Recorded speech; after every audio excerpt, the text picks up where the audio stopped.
टांग पे टांग रख के चीर दूंगा। हम वो मुसलमान हैं, इस पे कॉम्प्रोमाइज नहीं करते, किसी से कोई कॉम्प्रोमाइज इस मसले में नहीं होगा। चाहे हम घर लूटते हुए देखे, औलाद का गला कटता हुआ देखा, माँ बहनों की आबरूओं को तुमने गुजरात में लूटा, सारे हिंदुस्तान में बुलडोजर चला दिया, घरों को दस्ता नाबूद कर दिया, हर चीज बर्दाश्त किया, हर चीज बर्दाश्त किया, लेकिन नामूस से रिसालत पे बात आएगी तो नरेंद्र मोदी हो या अमित शाह हो या योगी हो या हिंदुस्तान का मोहन भागवत हो या कोई हो, अरे तेरी टांग पे टांग रख के चीर के गुलाम मुस्तफा होने का ऐलान करेंगे।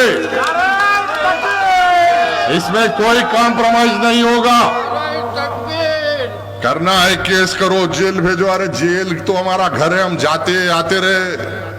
बाबरी मस्जिद के लिए सबसे ज्यादा अगर किसी ने लड़ा, टाटा की सजाएं काटी, अरे सीनों को हम पेश किए।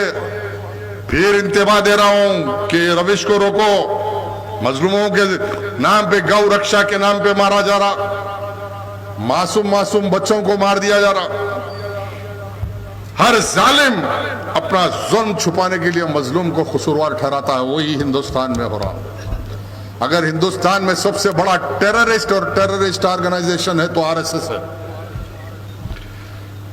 अगर हिंदुस्तान में सबसे बड़ी दहशतगर्द तंजीम है तो विश्व हिंदू परिषद है।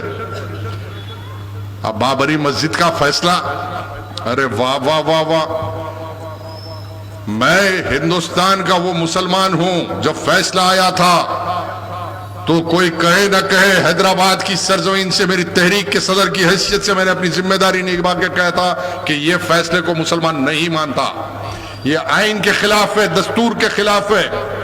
और फिर आज कह रहा हूं कि अगर बावर करने वाले कि ये फैसला सही हो गया, मुसल्लत किया गया, तुमको मानना होगा। अरे मानने वाले मानेंगे अजीत डोवाल की टेबल पे बैठ के, मुसलमान नहीं मानेगा। वक्त का इंतजार करो। हालात किसी कौम की और किसी मुल्क की तारीख में 50-70 साल माने नहीं रखते। अरे हम 800 साल हुकूमत करे इस हिंदुस्तान पे, हमने किसी की आबरूओं को नहीं लूटा। इस मुल्क में हमने गंगी जमनी तहजीब को परवान चढ़ाया, हमने ख्वाजा अजमेरी की शक्ल में मोहब्बत दी इस शहर में।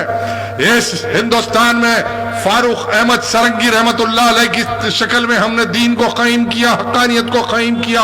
हमने अपने सीनों को पेश करके हिंदुस्तान की हिफाजत की तो अब्दुल हबीब की शक्ल में की, ब्रिगेडियर उस्मान की शक्ल में हमने पैटर्न टैंकों को सब तबाह करके, तिरंगे को लहरा के, अपनी जान कुर्बान करके मुल्क की हिफाजत की। ये हमारी वफादारी है। आज कहने वाले हम वफादार नहीं, अरे वाह, अरे हम वफादार नहीं तो तू भी तो दिलदार नहीं। हमारे से कौन सी दिलदारी हो रही, कौन सा इंसाफ हो रहा बताओ। आज हर पॉलिसी बनती तो कहीं मुसलमान नहीं। अब मेहमान मुकर्रिर को भी सुनना है। मैं अपनी तकरीर को उन्वान पे लाते हुए कहूंगा, वला तहनु वला तहजनु व अंतुम अल-आलौना इन कुंतुम मोमिनीन। ये कामयाबी का फॉर्मूला कुरान ने बताया। कुरान ये बोल रहा कि कामयाबी का फॉर्मूला है वला तहनु वला तहजनु व अंतुम अल-आलौना इन कुंतुम मोमिनीन। आपके नबी ने ये ऐलान फरमाया, अल्लाह का पैगाम आप तक पहुंचाया। अब इसको समझने की कोशिश कीजिए। उलमाओं ने, खतीबों ने खिताबत में, नमाजों को, जुम्मा नमाज में, कई मसाजिद में इस उन्वान पे कई बार समझाया, लेकिन अगर आप नहीं समझते तो ये आपकी नासमझी समझो, बदकिस्मती समझो कि आप नहीं समझ रहे। और उस फॉर्मूले को हर कोई चाहता कि कोई एग्जाम है, नीट एग्जाम लिख रहा बच्चा, तो वो भी एक फार्मूला बनाता कि मैं कैसे सवालों को लिखूं और कैसे पास हो जाऊं, कैसे टॉप कर लूं। हम आईएएस का एग्जाम लिखने वाले बच्चे, वो उनका तरतीब देते कि हम कैसे कामयाब हो। अरे इस मुल्क में नहीं, सारे दुनिया में गालिब होने का फॉर्मूला बता रहा हूं, कुरान दे रहा आपको। हिंदुस्तान,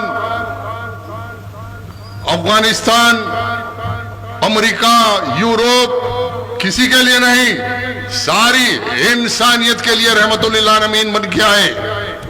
और मुसलमानों को जिसने कहा ला इलाहा इल्लल्लाह मुहम्मदुर रसूलुल्लाह, उसके लिए कुरान की एक आयत करीमा काफी है दुनिया में गालिब होने के लिए। वला तहनु वला तहजनु व अंतुम अल-आलौना इन कुंतुम मोमिनीन। ऐलान फरमाया, सुस्ती मत करो, घबराओ मत, तुम ही गालिब होंगे।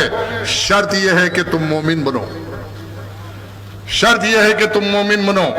जब तुम्हारे नबी ने ऐलान फरमाया कि तुम मोमिन बनो, तो मोमिन के सिफात पैदा करना होगा, अखलाक पैदा करना होगा, अमल पैदा करना होगा। जब ये तमाम होगा तो तुम सच्चे आशिक रसूल बनेंगे और दुनिया की कोई ताकत